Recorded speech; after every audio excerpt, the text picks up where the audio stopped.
The flute exhibit has ended, but I want to take you there in as many ways as I can. Music was a big part of the flute experience because for me, music is a key part of creating my art. I didn't want people just to walk into the museum and just see the work. I wanted them to experience it in as many ways as possible. So I played the music that I play when I create these pieces of work. Welcome to the Master Your Lens podcast. This is episode 173. You're listening to the Master Your Lens podcast, the post-exhibit edition. Hey, John Lee Dumas here, the founder and host of EO Fire, and welcome to the Master Your Lens podcast, the photography podcast dedicated to sharing inspiring stories, technical tips, and powerful secrets to help you become a better photographer. And now, your host, Matthew Jordan Smith.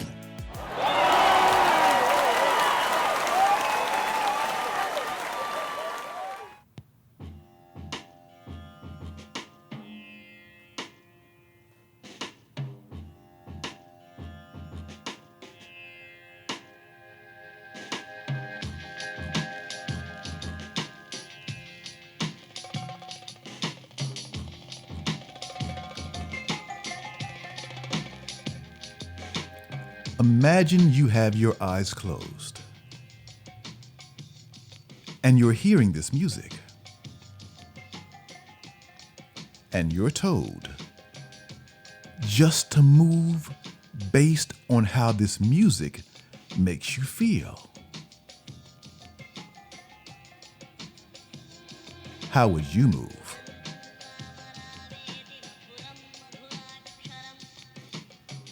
Close your eyes. And for a moment, just move the way the music makes you feel.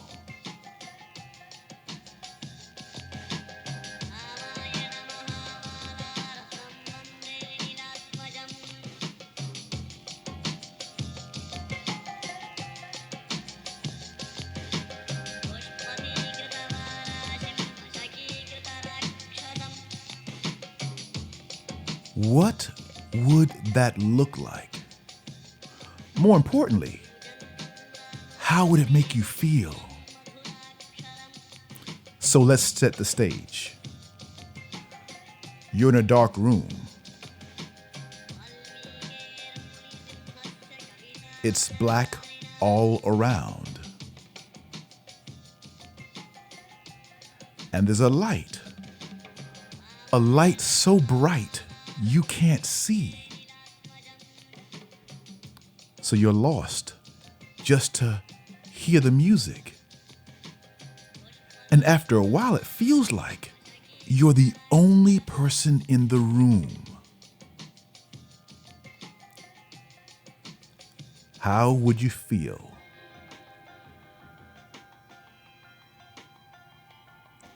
And what would your movement look like? Well, this is what I've been doing 13, 14 years, creating this body of work, but doing it for the most part silently. I knew it was different, but I didn't know quite how to share it until now.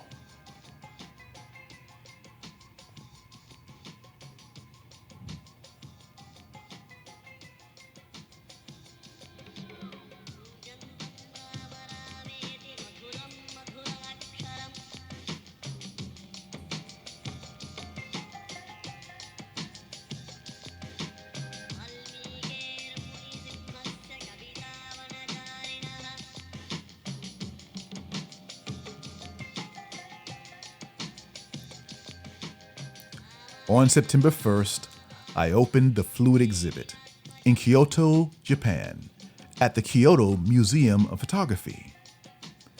This was my first time showing the body of work the way I've envisioned it. The main piece was 46 feet long. Actually, I would have had all the images that same size, but the space was just too small to accommodate 20 images being that large. So I had one main piece to show how I've always wanted to show this work. And it definitely was not an easy task.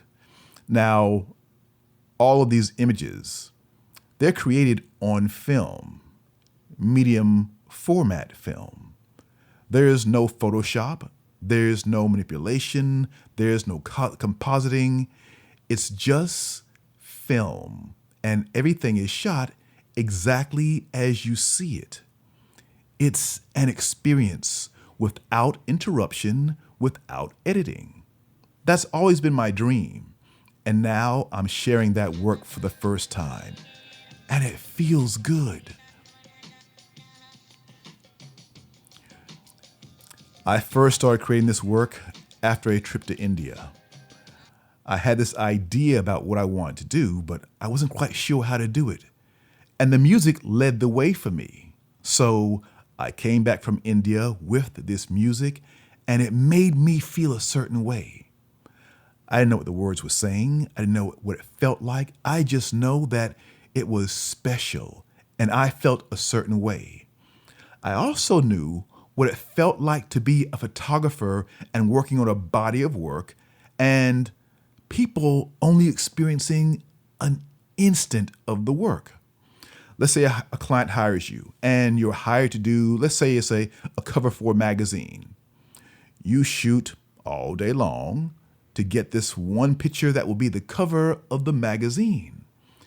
And if you do a good job, everybody in the room feels it. You have an amazing time.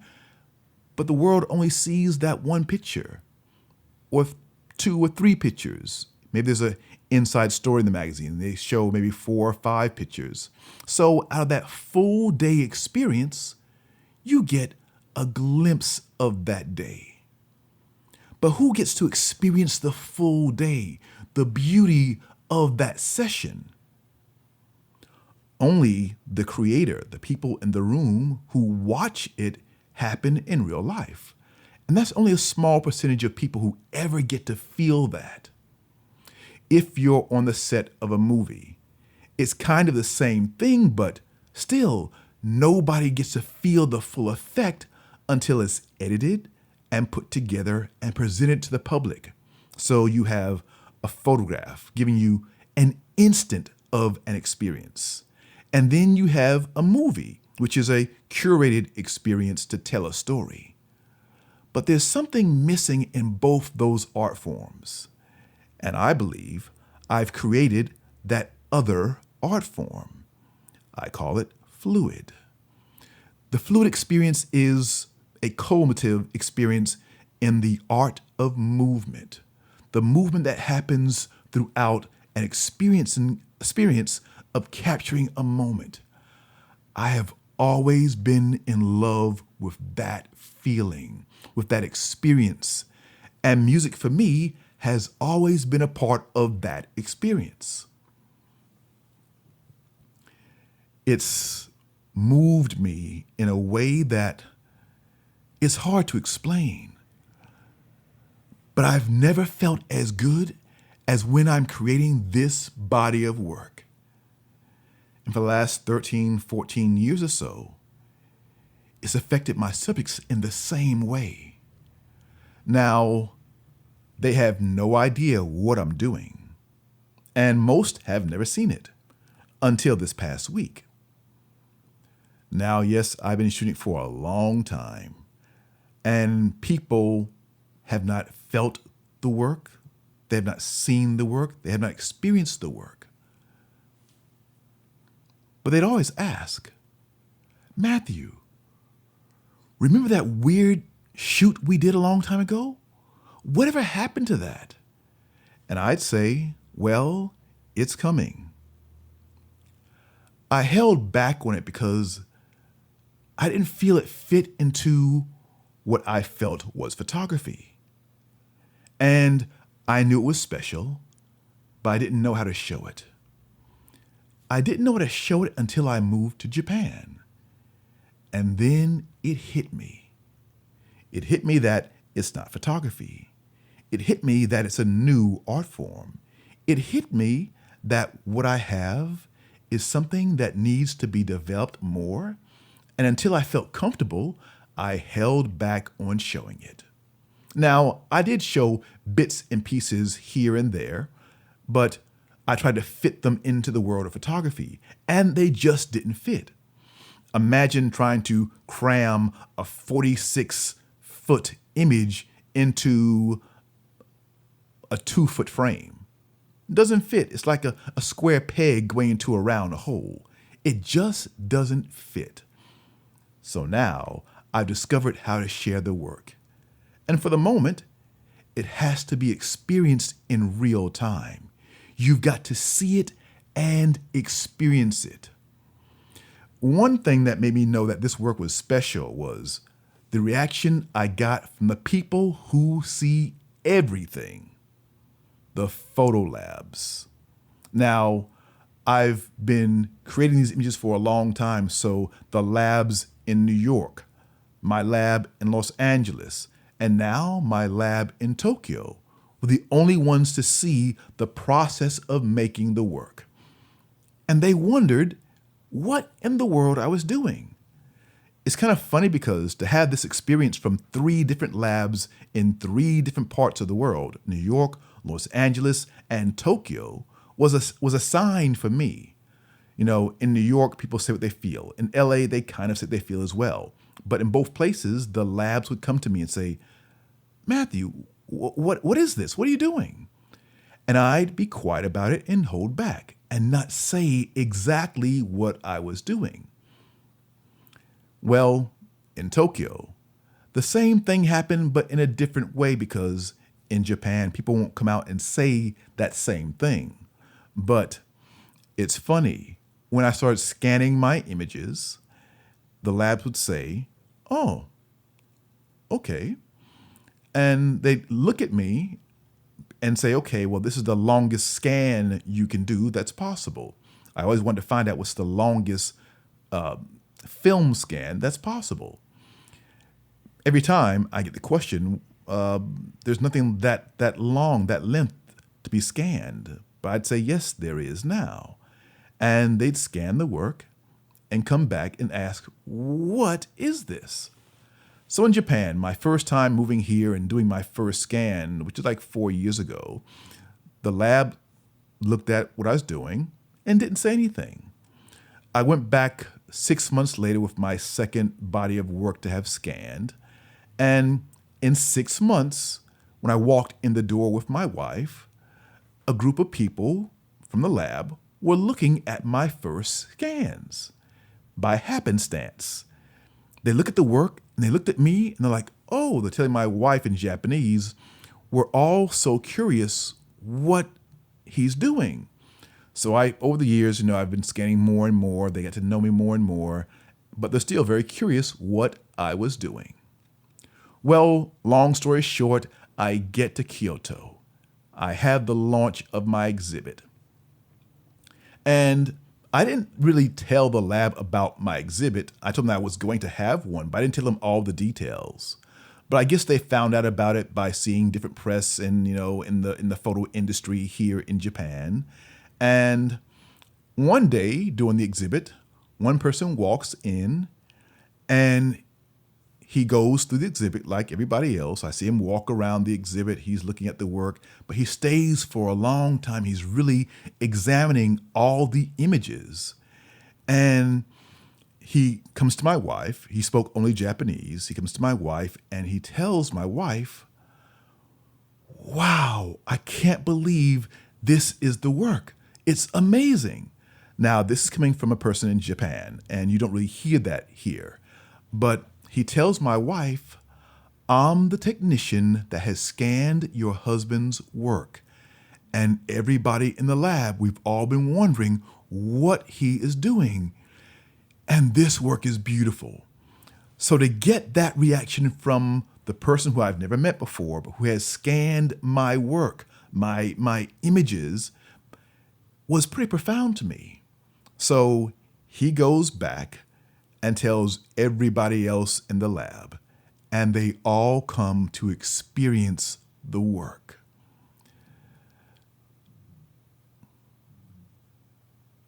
I can't tell you how special that made me feel to get that from people in the industry. Now, this was an exhibit taking place during the age of Corona. COVID-19 has put a pause in our life. And sure enough, of course, people cannot travel to Japan. Maybe the first time in history, or current history anyway, where people cannot move around the way we're used to, definitely in my lifetime. So currently, there are no tourists in Japan. Everybody here lives here. They're a resident. And so that made a big difference in the traffic coming to see the exhibit. It's funny because I was wondering who would come to see this gallery. Normally, this museum normally gets around 500 people coming through per day, 5 up to 1,000 people visiting the museum per day. And it's been closed for quite a while, but it just opened just as in time for me to have my exhibit. So I'm one of the first exhibits to take place in the museum after it has opened during COVID-19. So they do a good job of making the space safe. They have windows open. Everybody has to wear a mask as they enter into the space, which is pretty easy in Japan because everybody wears a mask anyway. And then even in terms of the opening party, they actually canceled my opening party. So, which made me sad. I must admit, I was kind of sad about that. But I understand it because, we're living in a new world. So there was the decision, should we cancel the exhibit and wait for another time or launch? And the gallery really wanted me to launch. My sponsor, the Awagami Factory, wanted me to also launch, and I was excited to launch as well. So all the work was printed on Awagami washi. Washi is Japanese traditional paper, the same paper that's used to make the ancient scrolls in China and in Japan. It's very thin. It can be very, very thin. It can be very, very thick, but it's extremely durable, even when it's very, very thin, and it has a very different quality. I was attracted to the quality that gave me the ability to move, shape, and morph my images in different shapes. That's part of my dream.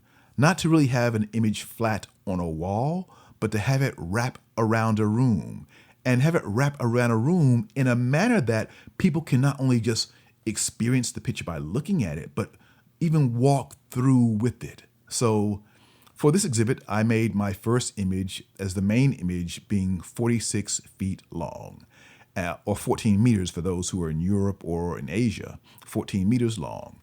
And the funny thing about it, that's not the full image. The full image is twice that length, so possibly 100 feet long.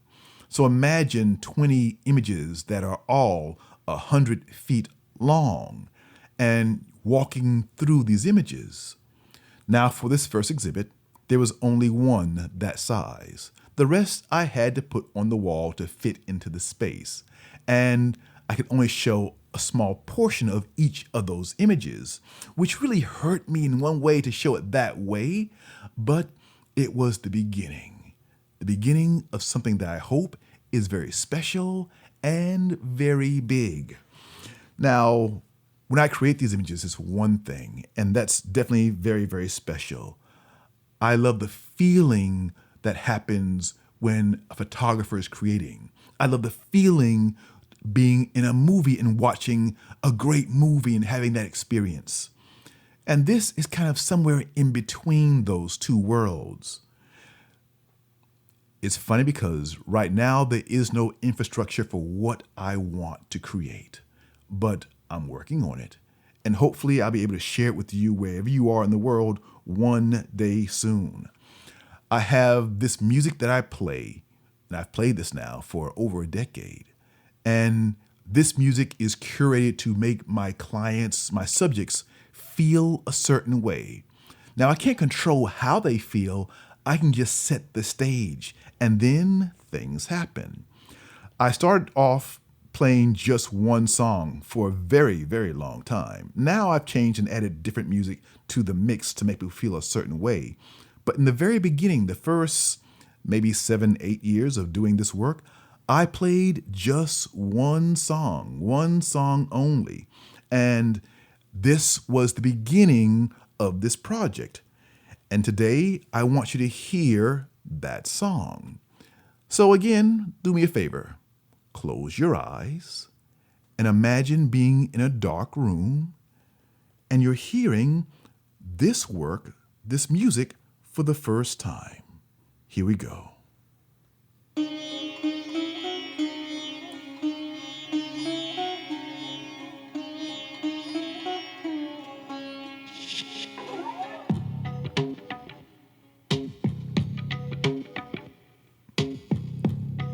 Keep your eyes closed.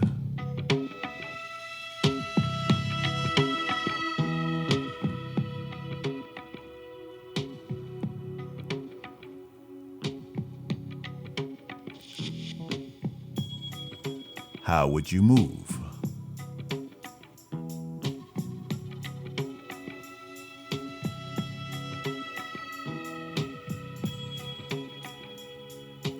You're in a dark room. You can feel the light on your face.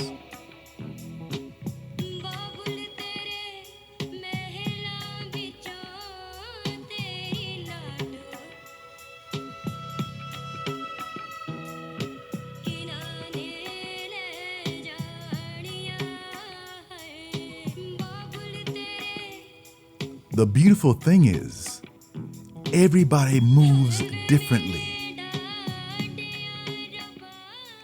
Everyone responds differently. And that's the way it should be. I set the stage. I tell them where they can move. And then I set them free.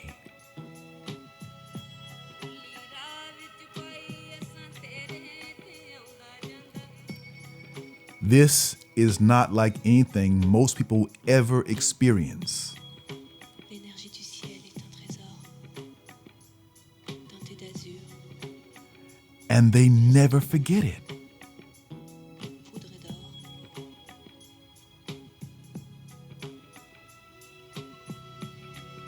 If you've gone to my Instagram and watched the flute experience take place, now you know more of the story. La mer caressait ton corps.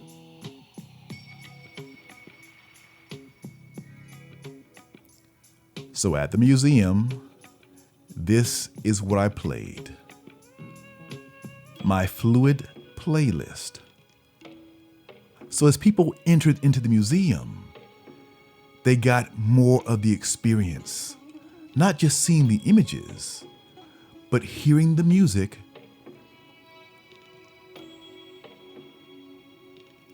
that I played to create these images.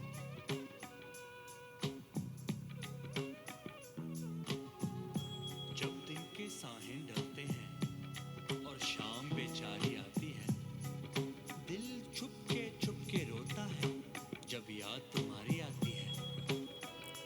Now, some of my favorite subjects have heard this music over and over and over again, and maybe they're getting a little tired of the music.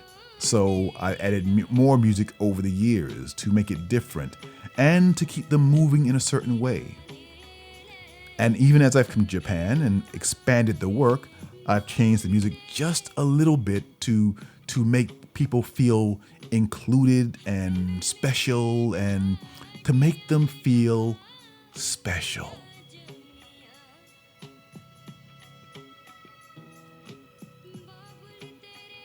It's funny, but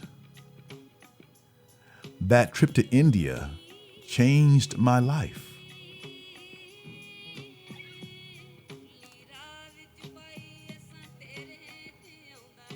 Even now, hearing this song,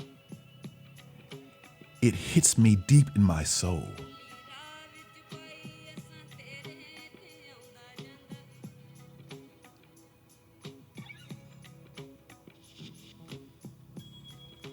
L'énergie du ciel est un trésor, teinté d'azur, glacé de rose, poudré d'or.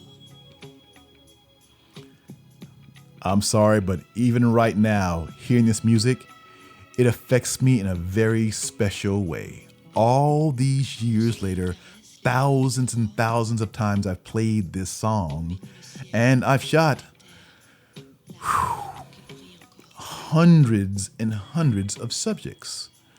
I have hundreds and hundreds of incredible images. I've only showed 20 so far, but I have a massive amount of work. And hopefully I'll be showing it sometime soon in America, in Europe, and beyond. And not just showing it the way people are used to seeing images, but showing it in a way where they can experience the work and be a part of it as well. So, what do you have that makes you feel special? Push yourself to develop that work and share it with the world when you are ready. When I first moved to Japan, I was telling a friend that I've been working on this body of work for, at the time, about 9-10 years. And he said, "That's a long time to work on a project. Aren't you bored?" And I said, "No, not at all. This work makes me feel alive. I don't get tired of doing it. I don't think I ever will. It's as much a part of me as my skin is, maybe deeper. It's tied to my soul. I look forward to the day when I can show you this body of work that I call fluid." Now, I must admit, it was scary showing this work. I've held on to it for a very long time. So putting it out there for people to see for the very first time, I was apprehensive about that. Sharing the work with strangers opens you for criticism. And, of course, I knew that would probably come. As some people walked in the gallery, they made comments. I remember one couple in particular, they walked in the gallery, and they're seeing the one big piece. They read the artist statement at the very beginning, and they see the big piece of work, and the first thing the girl says is, "There's no way this is not manipulation. This has to be Photoshop. He's lying. This is composited." And she said it in such a way where, I'll admit, it got under my skin. I felt other people may feel the same, that, oh, this is not possible. He's not telling the truth. This is a composite. This is Photoshop. It's not real. But that's not the truth. The truth is, this is as pure as it gets. Organic. Not touched by Photoshop. Not touched by any form of digital manipulation. Actually, any type of manipulation. And that's part of why I love it so much. But I must admit, that comment, it did get to me. So the next time I have an exhibit, I'll have a glass enclosure. In that enclosure will be a long light box. And on that light box will be one very long negative. All right, Photography Nation, that's going to do it for this week's episode of the Master Your Lens podcast. Thank you for letting me share the experience of creating fluid and sharing it for the very first time for the world to see. Now, it's just time to get that next exhibit and push it out there in a bigger, stronger way. I hope to share it with you in person sometime soon. Maybe you have something special you've been holding back on. We already know that 2020 has been a very different year. Maybe this is the time to let your big idea out into the world and see what comes back. All right, Photography Nation, that's going to do it for this week's episode of the Master Your Lens podcast. If you are not a part of my Facebook group, Photography Lighting Ninjas, do me a favor, come and join us. I'll be sharing more on that page about this exhibit and more. Again, the group is called Photography Lighting Ninjas. I'm Matthew Jordan Smith, and it's September 16th, 2020. Today, I think it's only fitting that I play more of the music that I play as I'm doing my fluid body of work. Until next week, I'll see you soon.